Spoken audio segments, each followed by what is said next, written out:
오늘 함께 읽은 본문 말씀을 가지고 오늘은 고민하지 말고 예배하라라는 말씀의 제목을 함께 좀 말씀을 보도록 하겠습니다.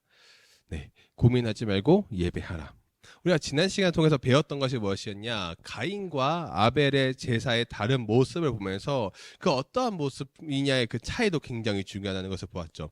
양의 첫 새끼와 그 기름을 드렸던 아벨, 그리고 땅에 나온 농작물을 드렸던 가인의 모습 속에서 우리가 중요하게 생각해야 되는 것이 무엇이 있었냐? 바로 마음을 드리는 것. 농작물을 드렸다고 마음이 없는 것이냐? 그런 것이 아니라 마음만 있으면 되는 거 아닙니까? 라고 하는 것이 아니라 중요한 것은 마음이 있으면 우리가 행동까지도 나온다는 것이죠. 그래서 오늘은 이제 요한복음 4장을 통해서 사마리아 여인이라는 새로운 사람의 인물이 등장을 합니다. 자, 20절 앞부분의 말씀을 보면 5절에 무슨 말씀이 있냐? 수가라는 단어가 나옵니다. 이 수가는 사마리아의 한 마을을 예수님과 제자들이 지나가게 되는 그 장면에 바로 이 수가라는 곳인데, 거기서 깊은 우물 하나가 있었고 거기서 예수님과 사마리아 여인과의 대화가 나옵니다. 사마리아 여인은 어떠한 사람이었을까요? 신실한 믿음을 가지고 있었던 사람이죠.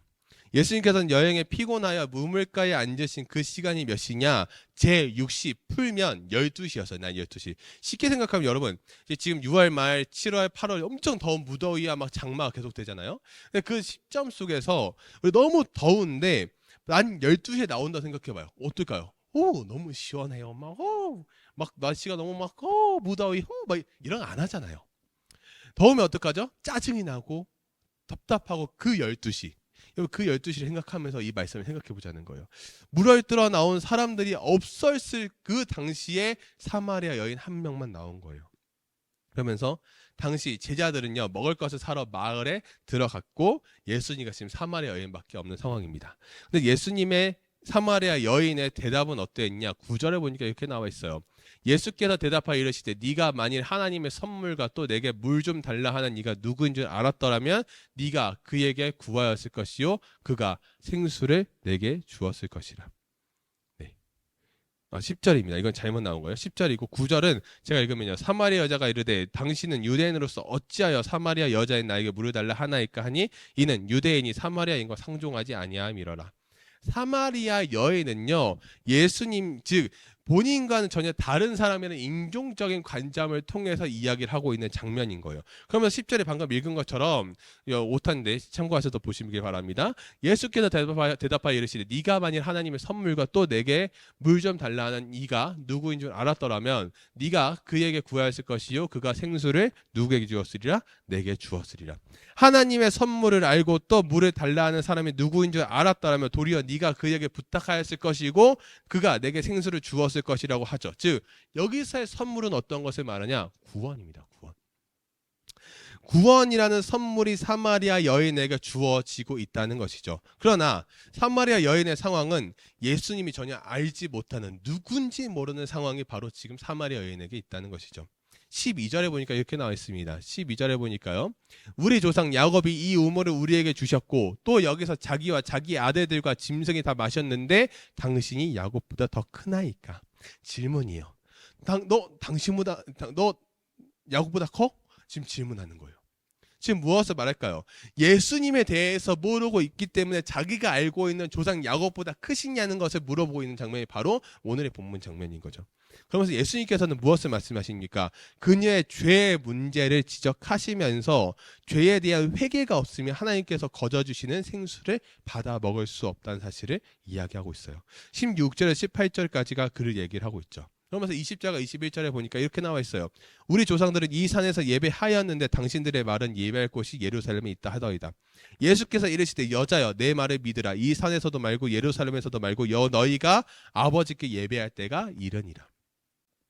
당시 유대인들은요, 예루살렘에서 예배하여야 할 때를 본래부터 주장을 했는데 중요한 것은 사마리아 사람들은요, 그리심산에서 예배해야 된다고 예배하는 것이 정당하다고 했고요.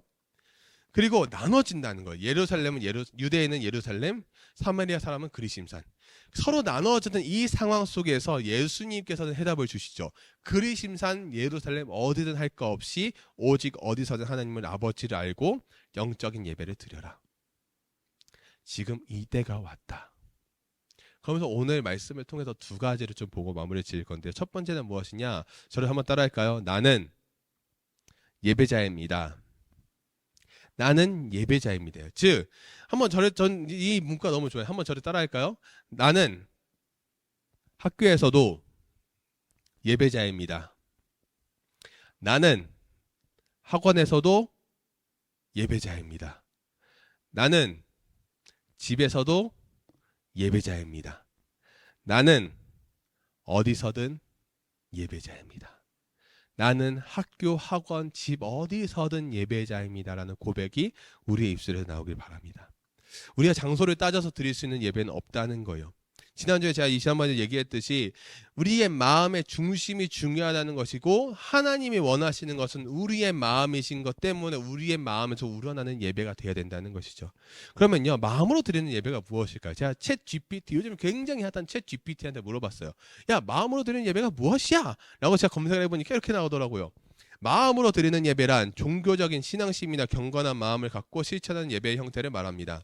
이는 외부의 형식적인 요소보다는 개인의 내면적인 신앙의 경험에 초점을 두는 것을 의미합니다. 마음으로 드리는 예배엔 다음과 같은 특징을 갖습니다. 첫 번째, 자, 무엇입니까? 내면적인 신앙 경험이에요. 마음으로 드리는 예배는 개인의 내면적인 신앙과 경험을 중시합니다. 예배자는 자신의 마음과 영혼을 여호와나 신성한 존재에게 바치며 개인적인 기도, 찬양, 성경 공부 등을 통해 신앙심을 실천합니다. 두 번째는 무엇이냐? 형식보다는 심미적인 표현인데 마음으로 드리는 예배는 예배 형식이나 규칙보다는 개인의 심미적인 표현에 주안점을 둡니다. 개인 각자의 방식으로 찬양하고 기도하며 종교적인 경험을 나타내는 다양한 예술적 요소를 활용할 수 있습니다. 세 번째, 신앙생활의 일관성. 마음으로 드리는 예배는 단순히 예배에만 한정되지 않고 개인의 일상적인 생활과 연결됩니다. 마음으로 예배하는 사람들은 일상에서도 신앙을 실천하며 사랑과 관용, 도움의 손길을 통해 신앙생활을 이어갑니다. 맨 마지막에 보면 이렇게 나와 있어요.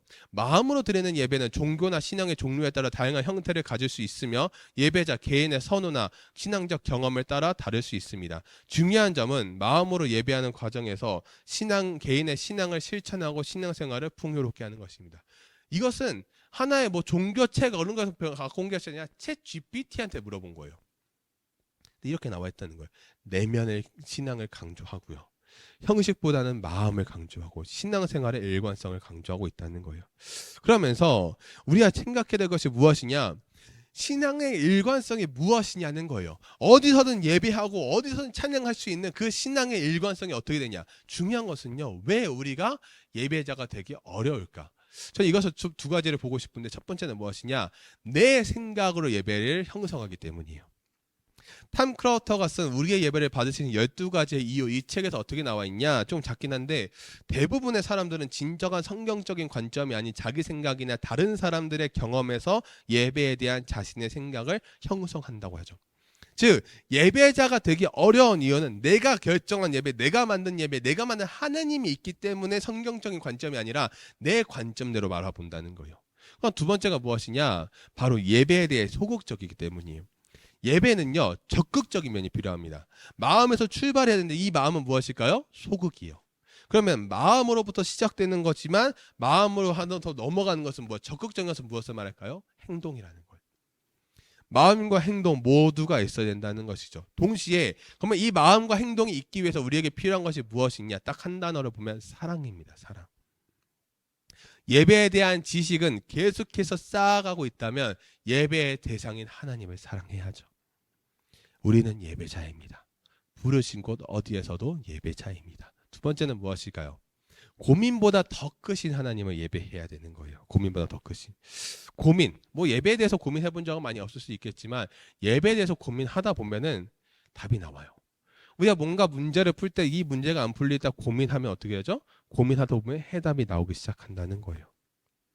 고민하지 말고 예배하라는 것은요, 하나님을 사랑하는 마음을 담아내라는 것입니다. 예배의 기쁨을 맛보면 춤도 추고 박수도 치고 무릎도 꿇고 눈물도 흘리고 웃기도 하고 그런 여러 가지 행동들이 나온다는 거예요. 오늘 본문 23절과 24절에 보니까 이렇게 나와 있어요. 22절부터 보면요, 너희는 알지 못하는 것을 예배하고 우리는 아는 것을 예배하노니 이는 구원이 누구에게서 남이라고요? 유대인에게서 남이라. 아버지께 참되게 예배하는 자들은 영과 진리로 예배할 때가 오나니 곧 이때라 아버지께서는 자기에게 이렇게 예배하는 자들을 찾으시느니라. 하나님은 영이시니 뭐라고요? 예배하는 자가 영과 진리로 예배할지니라. 예배의 대상을 알지 못하는데 예배하는 것이 아니라 예배의 대상을 알면서 예배하는 중요성에 대해서 언급하고 보여주고 있다는 거예요. 어떻게 영과 진리로 예배를 드려야 하는지는 위에 다 언급이 나와 있었어요. 우리의 마음, 우리의 행동, 모든 것을 드리며 나아가는 것. 왜? 어떻게라는 질문보다는 그것에 순응하면 순종할 수 있는 것도 우리에게 필요한 지혜라는 거예요. 그 말씀의 결론을 맺으면서 그러면 예배가 무엇일까? 예배가 이것이다! 라고 하는 성경의 본문이 있으면 참 좋겠지만 모든 것을 추려서 하면은 예배는 영어로 하면 월십입니다. 월십은 합성어예요. 예전에 한번 언급했는데 월십은 합성어로 나누면 월스와 십의 합성어입니다. 그러면 이 월스라는 것, 십이라는 것은 전미사로 명사고 월스라는 것은 하나의 단어, 즉 가치를 의미합니다. 그것을 풀어서 설명하면 나의 최고의 가치를 하나님께 드린다는 것. 나의 최고의 가치가 무엇입니까? 나의 마음과 행동 모든 것을 의미한다는 것이죠. 매주 드려지는 여러분 이 예배가요. 웃음도 가득하고 때론 감사의 눈물, 회복의 눈물, 회개의 눈물이 가득하며 함께 웃고 함께 웃는 울어가는 그런 예배의 시간으로 전 나아가길 소망합니다. 그냥 스쳐 지나가는 예배가 되지 않았으면 좋겠어요. 기쁨이 가득하고 웃음이 가득한 그런 예배로 모두가 우리가 찾아나가고 경험되어지는 우리 모든 청소년 청년들이 되기를 주님의 이름으로 소망합니다.